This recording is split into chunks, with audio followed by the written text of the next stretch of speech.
सुप्रभात बच्चों। तो आज ये जो हमारा पाठ चल रहा है सहर्ष स्वीकारा है, इसका ये चौथा पद हम पढ़ेंगे, जिसमें कवि ने कहा है कि मैं तुम्हें भूल जाना चाहता हूँ। तुम्हारे भूल रूपी अंधेरी गुफाओं में, पाताली गुफाओं में मैं खो जाना चाहता हूँ। और मेरे जीवन में जो ये कष्ट है, सुख दुख है, सब तुम्हारा ही है, तुम्हारे ही कारण आया हुआ है, इसलिए मैंने सब स्वीकार कर लिया है। तो देखिए पद ध्यानपूर्वक। सचमुच मुझे दंड दो कि हो जाऊं पाताली अंधेरे की गुहाओं में, विवरों में, विवर होता है बिल, गुफाओं में। सचमुच मुझे दंड दो, अर्थात मुझे दंड दो तुम्हें भूल जाने का। मैं तुम्हें भूल जाना चाहता हूँ और तुम्हें भूलने की उन गहरी, पाताल का अर्थ है यहाँ गहरी अंधेरी गुफाओं के बिलों में खो जाना चाहता हूँ। मैं तुम्हारी जो भूलने, यादों को भूलने की अंधेरी गुफाएं हैं, उनमें डूब जाना चाहता हूँ।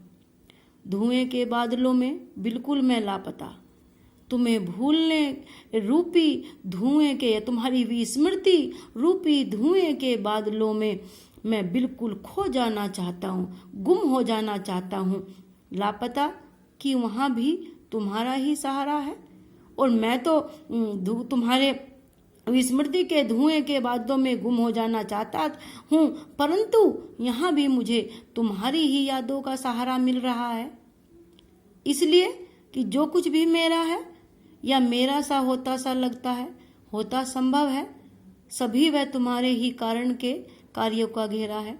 कवि कहता है कि यहाँ भी मैं अपने हृदय में तुम्हारी स्मृति का सहारा महसूस कर रहा हूँ, क्योंकि जो कुछ भी मेरा है या मेरा होता सा प्रतीत होता है, या मेरे जीवन के जो सुख दुख या सभी मेरे जीवन के जो कार्य हैं, वो सब तुम्हारे ही कारण हैं, वो सब तुम्हारी ही यादों के कारण हैं।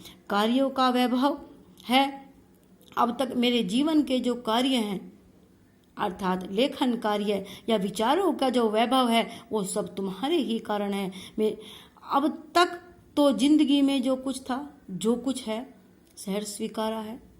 अर्थात मेरे जीवन के सुख दुख, जिंदगी में जो कुछ भी आए हैं, जो कुछ भी मुझे कष्ट प्राप्त हुआ है, या मेरे लेखन के विचारों का जो वैभव प्राप्त हुआ है, वो सब तुम्हारे ही कारण है।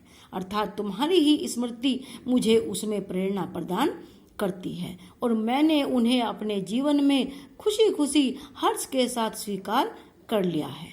इसलिए कि जो कुछ भी मेरा है वह तुम्हें प्यारा है, इसलिए कि जो मेरे जीवन का सुख और दुख है, वो सब कुछ तुम्हें प्यारा है। अर्थात वह सब कुछ तुम्हारे ही कारण हो रहा है, इसलिए मैंने सब कुछ हर्ष के साथ खुशी खुशी स्वीकार कर लिया है। अब बच्चों, ये पाठ तो आपका संपन्न हुआ। अब इससे संबंधित जो प्रश्न उत्तर हैं, वो आप लोगों को अपनी पाठ्य पुस्तक से करने हैं। ये ध्यानपूर्वक आप लोग कर लेना।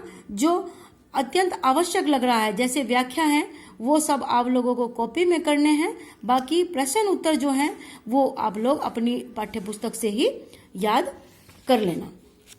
तो आज के लिए इतना ही, ये पाठ यहीं समाप्त होता है। आप लोग ध्यानपूर्वक याद करेंगे, और जो भी आप लोगों को डाउट आते हैं, वो आप मेरे नंबर पर मुझसे पूछ सकते हैं, या किसी भी लाइव क्लास में उन्हें दूर कर सकते हैं। धन्यवाद।